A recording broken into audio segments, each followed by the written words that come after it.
Сөз қадірін білмеген өз қадірін білмейді. Сөздердің мәні, мағынасы, астары, шығу төркіні оңғар құралдың сөз киесі хабарында. Сөз киесі хабарында.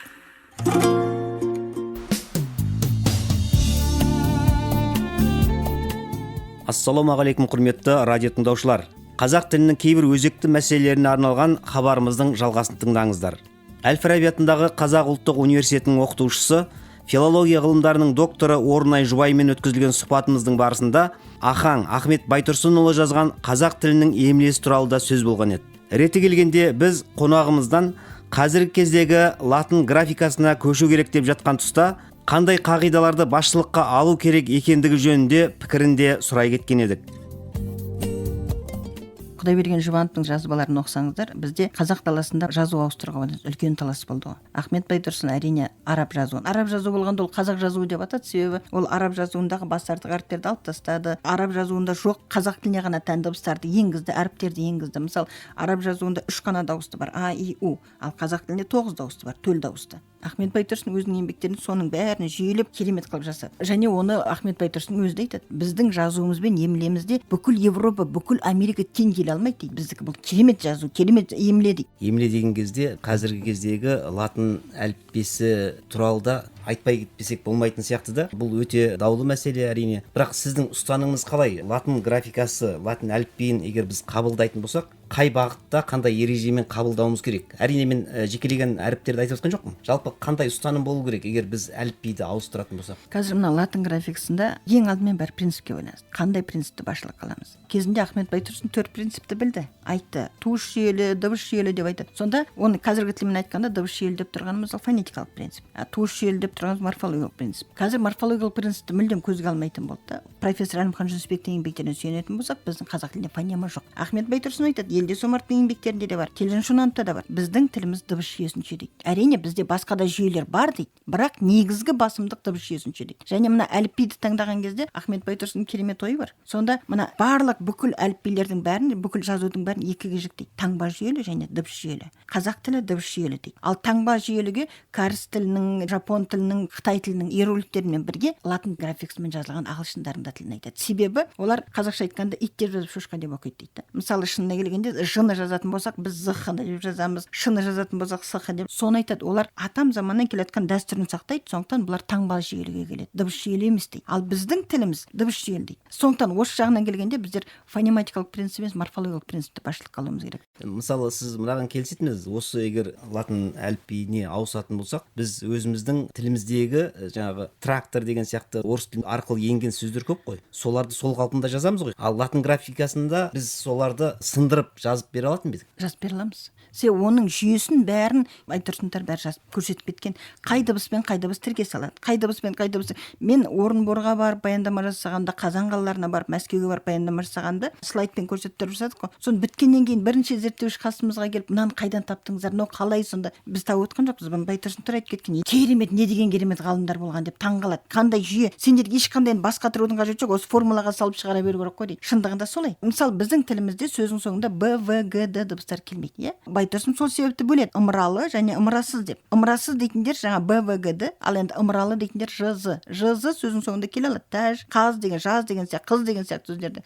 Ал жаңа б, в, г, г, д келе алмайды. Мысалы, жаз дегенде ұяң келе алады қосымша. Ал мына б, в, г, г, д сөздің соңына егер келген жағдайда біріншіден келмейді олар. Және бұлардан кейін ұяң келмейді. Ұяң емес, қатаң келеді. Араб дегенде сөздің соңы б ғой. Оған біздер арабдың деп жалмаймыз ғой қосымшаны. Арабтың дейміз. Яғни бұл жердегі б емес, п болу керек. Кітап шын мәнінде келгенде кәтаба арабтың сөзі, ол сөздің соңында б. Ал оны қазақ тіліне алғанда Байтұрсындар тіпті кітеп деп алады. Кітап деп те алмайды, сингармонизм сақтайды, соңына дейін кітеп деп береді. Телжанда да солай. Микроб деп береді, п-мен береді. Қажым басымла араб дегенде б-мен емес, п-мен береді. Тұрағұл Абайұлының еңбектерінде немесе Ахмет Мамытұлының еңбектерінде микроб дегенде п-мен береді. П. Одан тілімізге келетін зиян жоқ. Біз қазір оны микроб деп б-мен алып жүрміз. Араб б, микроб б. Біз ешқашан б деп айта алмаймыз, бірақ микроб бәрін б-мен алып жүрміз. Қазақ білім базарының тұңғыш съезінде Елдес омаров баяндама жасаған кезде айтады, қазақ тілінде қандай заңдылық бар, шеттен сөз қабылдағанда сол қазақ тілінің заңдылығына бағындыруымыз керек дейді. Негізі шеттен жаттан сөз алған кезде өзі алаш зиялыларының еңбектерінде біріншіден қазақтан сөз іздеу керек. Қазақтан табылмаған жағдайда түрік халықтарынан іздеу керек. Қазақтан да түрік халықтарынан да табылмаған жағдайда қазақ тілінің дыбыс заңдылықтарына үйлестіре отырып жат сөзді алуға болады дейді. Дыбыс заңдылықтарына үйлестіріп айтура салу емес. Ал біз 29 жыл конференциядан кейін орыс тілінде қалай тұр, солай алуға тырыстық. Солай еніп кетті ғой енді. Иә. Орындайсыз, мынау жіктеу өсімдіктері туралы ақаң ұстанған ұстанымдарды айтқан болатынсыз. Ал қазір қалай, бұрын қалай болған еді? Жаңа сөзімізді сабақтайтын болсақ, қазір көп нәрсе бұрмаланып кетті. Біз көп нәрсені өзімізше қабылдай алмаймыз, дұрыс қабылдай алмай жүрміз. Мысалы, мектепте есік алдына жазып қоямыз, кел балалар оқылық. Бірақ сол бала 10-шы сыныпты бітірсін, 11 жыл оқысын, біз ана оқылық дегеннің түбір оқы дейміз ғой, бірақ лық қайдан шықты, ол не нәрсе, оны айтпаймыз. Мүлдем жабулы қазан бірде-бір грамматикада айтылмайды. Лық қазақ грамматикасының ішінде ол туралы айтылғандар бар. Жалпы Ысқақовтың еңбектерінде де, Исаевтың еңбектерінде бұл туралы айтылады. Сонда ол кісілер бұл бүйреграйдың бірінші жағы дейді, және ол қазіргі кезде лық-ліктің орнына иық-иық кетіп бара жатыр дейді. Оқиық, оқылық емес, оқиық болып кетіп бара жатыр дейді. Ал Ахмет Байтұрсынның еңбектерінен қарастыратын болсақ, бұның да өзіндік сыры бар, өзіндік ілтипаты бар. Ахмет Байтұрсынның еңбектерінде, мысалы, бірінші жақ мен айтайын, сен айт, ол айтсын ғой. Енді бірінші жақтың көпшесі жоқ. Мендер айтайындар деп ешкім айтпайды ғой. Сондықтан бірінші жақтың көпшесі жоқ. Екінші жақ сендер айтыңдар, үшінші жақ олар айтсын. Енді сыпайы түріне келген кезде біз айтайық дейді. Біз айтайық. Ол біз айтайық, сіз айтыңыз, ол кісі айтсын.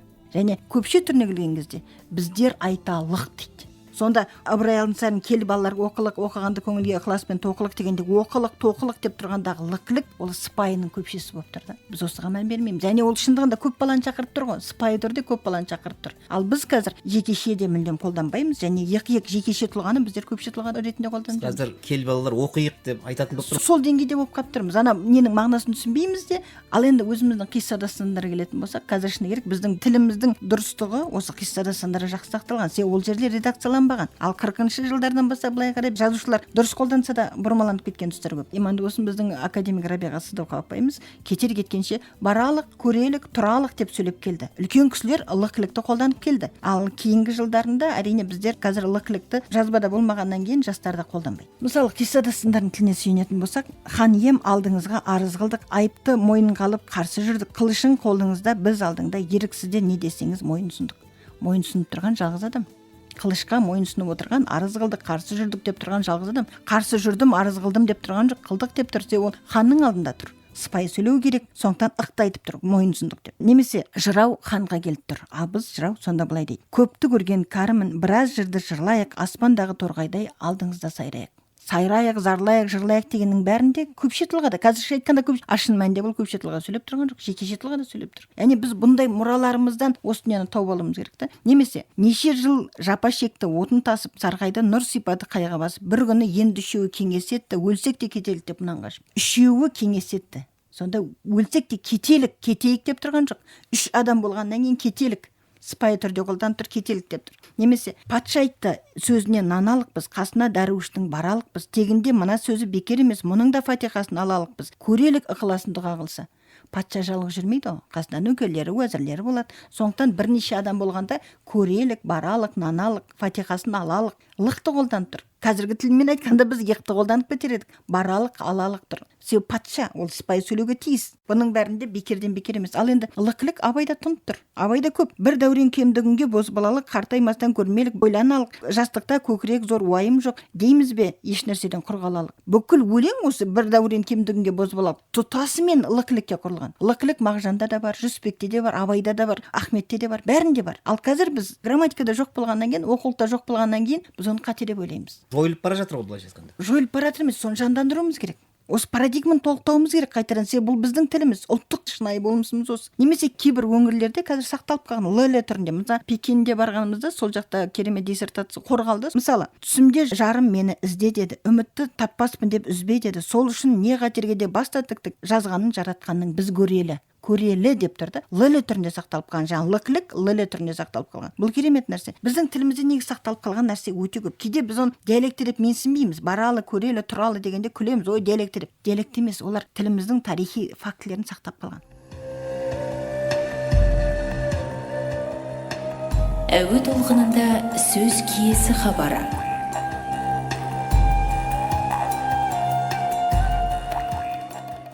біз қазір ең бірінші кезекте сол ұлттық болмысымызға қайтадан үңіліп, Ахмет Байтұрсын еңбектерін әйтеуір бір кезде бір жазып кеткен бір адамның зарлай өтті қарт дегендей емес. Бұл біздің тілімізге әлі де керек, біздің шамшырағымыз ретінде түсінуіміз керек. Және мына қисса дастандарды көбірек оқуымыз керек. Қисса дастандарды қайтадан шығаруымыз керек. Шыны керек, мына қанша жерден тоталитарлық режим күшінде болды дегенмен, совет үкіметінің тұсында үлкен пластинкалар кешке дейін соны қойып тыңдап өсетінбіз. Қазір осы азайып баратыр. Термелерді тыңдап өскенбіз. Термелерді үлкен кісілер тыңдатып қойып, өздері отырып тыңдайтын, бізді отырып тыңдататын. Соның арқасында көп нәрсе құлағымызда қалып қалды. Ал қазір балалардың құлағында дұрыс нәрсе қалып жатқан жоқ. Қазір біз қате сөйлейді деп айтамыз. Мысалы, барлықтарыңызға рахмет, үлкен кісілер шығып, барлықтарыңызға айналайын. Барлық дегеннің өзі онсыз да көптік мағынада ғой. Мысалы, Ахмет Байтұрсын еңбектерін соның бәрі керемет көрсетілген. Барлығыңызға рахмет қой. Иә, Ахмет Байтұрсын барлықты көрсетеді, жаңа септелуін. Жекешесі жоқ дейді. Болды. Ал біз қазір қай оқулықта соны көрсетіп отырмыз? Жекешесі жоқ деп.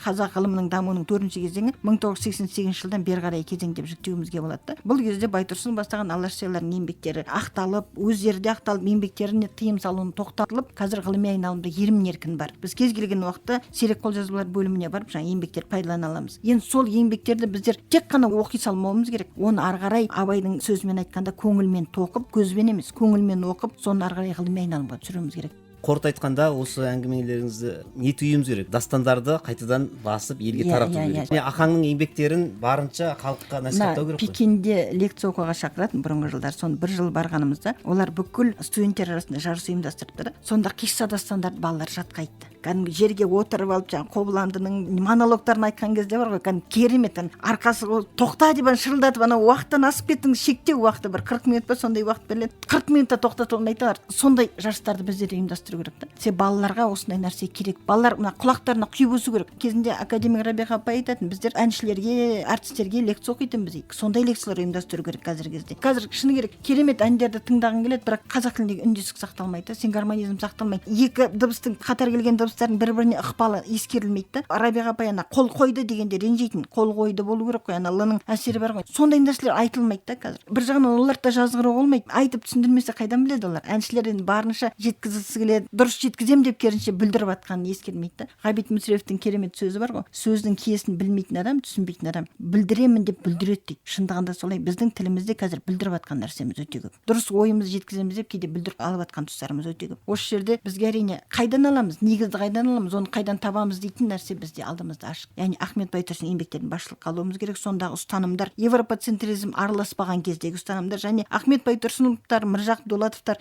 жарты жаңғам қалғанша мен сенікі деп келді ғой. Ахмет Байтұрсын өзін масамын деді. Символ ретінде өзін алған ғой, маса болып. Сонда халық үшін өзін құрбан етті. Байтұрсыновтың керемет сөзі бар ғой, асықпаңдар, артымызда қазы бар деп. Яғни таразы бар артымызда деп та. Енді біз сол таразының міндетін атқаруымыз керек қой. Байтұрсыновтың үлгі еткен таразысының міндетін атқаруымыз керек. Яғни елеп, екшеп, қайсы дұрыс, қайсы бұрыс, дұрысын біз тілімізге қайтадан қабылдауымыз керек. Неге біздер қазақ грамматикасында кәдімгідей өзіміздің ұлттық болмысымызды танытпаймыз? Қазір тіпті мына грамматика осындай Байтұрсыновтарсыз құр ғана жаттап алу керек грамматика болғаннан кейін, мына айтылған ережемен мысалдар сәйкес келмей тұрғаннан кейін бала амал жоқ жаттап алады. Жаттап алып, сол сабақ өткенше сабаққа жауап беріп, бес алып кетсе болды, ары қарай ұмытып кетеді. Ережені жаттап алмайынша анау миға қонбайды, мысалдардың бәрі қарама-қарсы шығып тұр. Грамматиканы жаттап алатын емес. Грамматиканы ұлттың болмысын танытатындай, сүйсініп оқытатындай қылу керек қой. Байтұрсын айтады, балаға тілді үйреткенде, балаға кез келген нәрсені үйреткенде ойыны қайсы, оқуы қайсы ажырата алмайтындай болу керек дейді. Бізде олай емес қой. Бізде қазір грамматика тоқпақтап отыр, баяғы молдалардың шыбықпен әптекті үйреткен сияқты қылып үйретеміз. Оны қабылданбайды ешкім.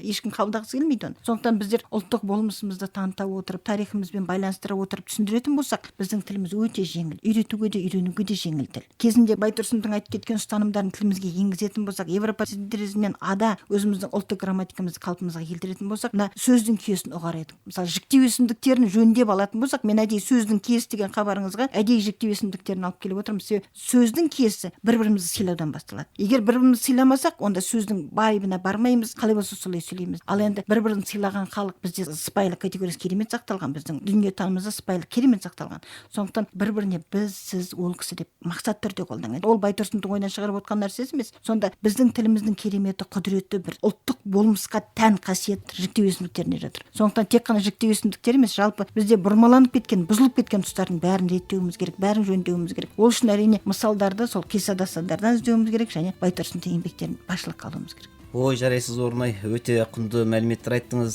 Мынау айтылған осы ережелеріңіз, ұстанымдарыңыз елге жетіп жатса, бұл керемет ғанибет болатын еді. Көп рахмет сізге. Осы тұжырымдармен сөз киесі хабарын аяқтаймыз. Хабарға Әл-Фараби атындағы Қазақ ұлттық университетінің оқытушысы, филология ғылымдарының докторы Орынай Жұбай қатысып, қазақ тілінің кейбір өзекті мәселелер туралы ойларын ортаға салды. Хабарды әзірлеп жүргізген Оңғар Құрал, музыкамен көркемдеген Ағзер Қазыбек қызы. Әуе толқында келесі кездескенше сау, сәлемет болыңыздар.